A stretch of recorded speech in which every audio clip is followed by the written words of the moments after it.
Have you ever felt the tension of trying to control every aspect of your life, only to find that the tighter you hold, the more things seem to slip away? For many, this struggle is real, a tug of war between perfectionism and inner peace. Renowned psychologist Carl Rogers explored this conflict in depth, emphasizing the importance of embracing our authentic selves, including our failures, as a way to achieve genuine fulfillment. But how can we let go of control and accept the messier, unplanned parts of life? How can we learn to feel at peace with failure? Let's dive into Rogers' revolutionary ideas and uncover why allowing failure, embracing authenticity, and living a life grounded in our true selves is perhaps the most powerful shift you can make. Carl Rogers, one of the most influential psychologists of the 20th century, is best known for pioneering the humanistic approach to psychology.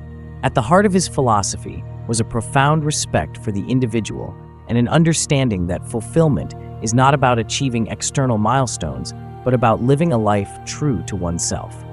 Rogers believed that every person has an inner drive toward what he called self-actualization, the desire to fulfill one's potential by becoming one's most authentic self. Rogers argued that societal expectations, early conditioning, and fear of judgment often prevent us from connecting with our true selves. Instead, we wear masks, play roles, and seek validation from others, creating a gap between who we are and who we think we should be.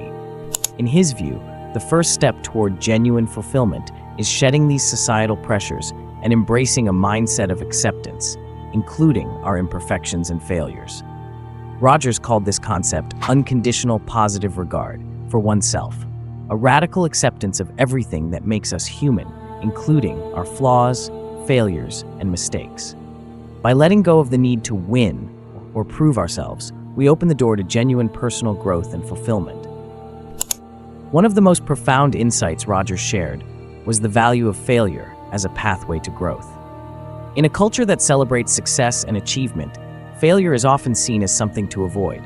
However, Rogers saw failure as an essential part of the learning process, a necessary stepping stone on the journey to self-actualization. Consider this: when you try to avoid failure, you limit yourself. Fear of failure keeps you in your comfort zone, stunting growth and preventing self-discovery. In contrast, Rogers saw failure as an opportunity to understand ourselves better, to identify areas for growth, and to refine our path forward. When we embrace failure, we're not just learning about our external goals, we're learning about who we are, what we want, and what truly resonates with us. This perspective allows us to reframe failure, seeing it not as a verdict on our worth, but as a valuable teacher. From this mindset, each failure is a building block that brings us closer to self-knowledge and self-acceptance. In his work, Rogers emphasized the idea of life as a journey rather than a competition. Many of us are deeply invested in winning or proving ourselves to others, but Rogers believed this competitive mindset distances us from our true selves. When we become preoccupied with winning, we miss the transformative potential of the journey itself. Imagine a musician who measures their success by fame and awards, rather than by the joy of creating music. The pressure to win at all costs can erode the initial passion that drew them to music in the first place.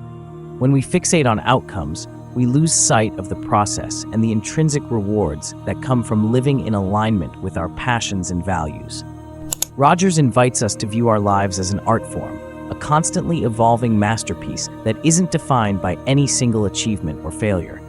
In this framework, every experience, including setbacks, becomes an essential brushstroke, shaping the broader canvas of our lives. Rogers' work also aligns well with the three paradigms of human motivation: having, doing, and being. These paradigms provide a lens through which we can understand our motivations and priorities, revealing what truly brings us fulfillment.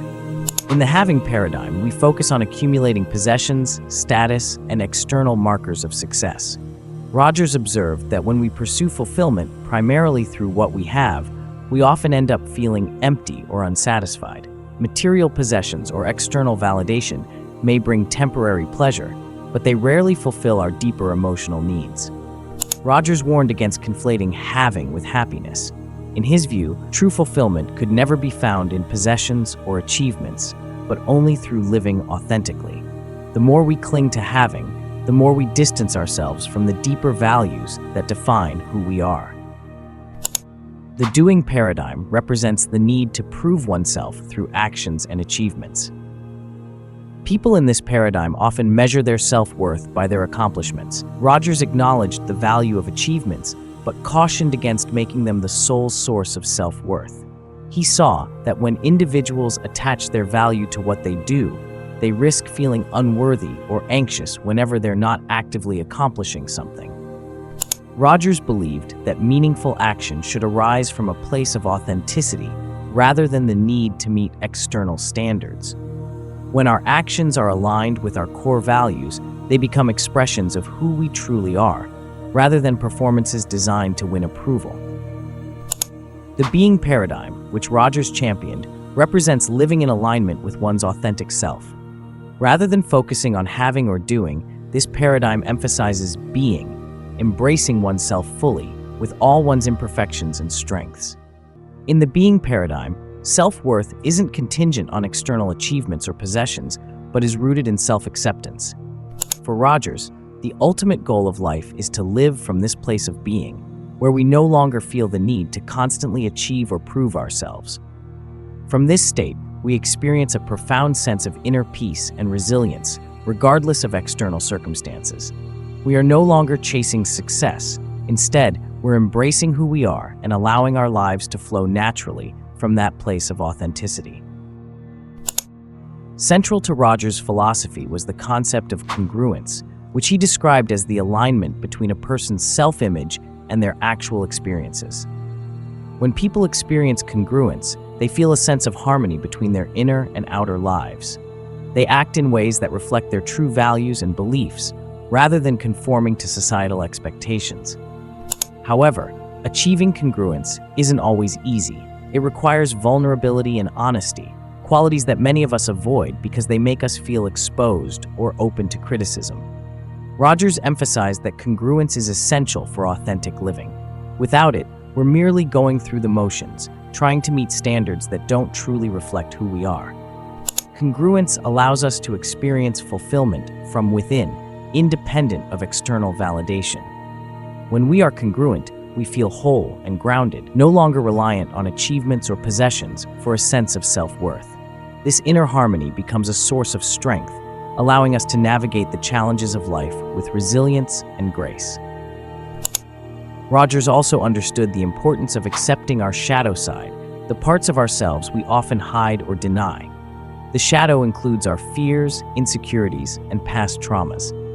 Rogers believed that true self-acceptance involves acknowledging these hidden aspects rather than suppressing them. In his view, when we deny parts of ourselves, we create internal conflict. This hidden tension can manifest as anxiety, self-doubt, or even feelings of emptiness. However, when we face our shadow side with compassion and curiosity, we begin to understand ourselves more fully. This self-acceptance allows us to integrate these aspects, creating a more complete and harmonious self. By embracing our shadows, we free up the energy we once used to suppress them. This liberated energy enables us to connect with our deeper selves, fueling growth and creativity.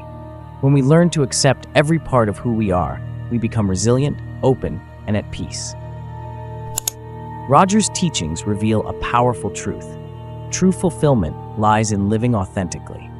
When we embrace ourselves fully, including our imperfections and failures, we create a foundation for a life of peace, resilience, and joy. From this place of authenticity, we experience life as a journey rather than a competition, an unfolding story rather than a series of achievements. When we live authentically, we tap into a sense of flow where life feels effortless and experiences align with our deeper purpose. Instead of striving for approval or validation, we find ourselves naturally attracting people and opportunities that resonate with our true selves. This state of flow brings a sense of synchronicity, where everything falls into place, not because we forced it, but because we are living in alignment with who we truly are. Carl Rogers' work serves as a timeless reminder that the journey to fulfillment begins with self-acceptance. True fulfillment doesn't come from winning or achieving, it comes from embracing who we are, including our flaws and failures. When we allow ourselves to fail, to grow, and to live authentically, we discover a profound sense of peace and joy that no external achievement can provide. So are you ready to let go of perfection and embrace authenticity? To live from a place of self-acceptance and inner harmony? When you do, you'll find that life is not about a series of wins and losses. It's a beautiful journey of self-discovery and transformation, leading you closer to the person you were always meant to be.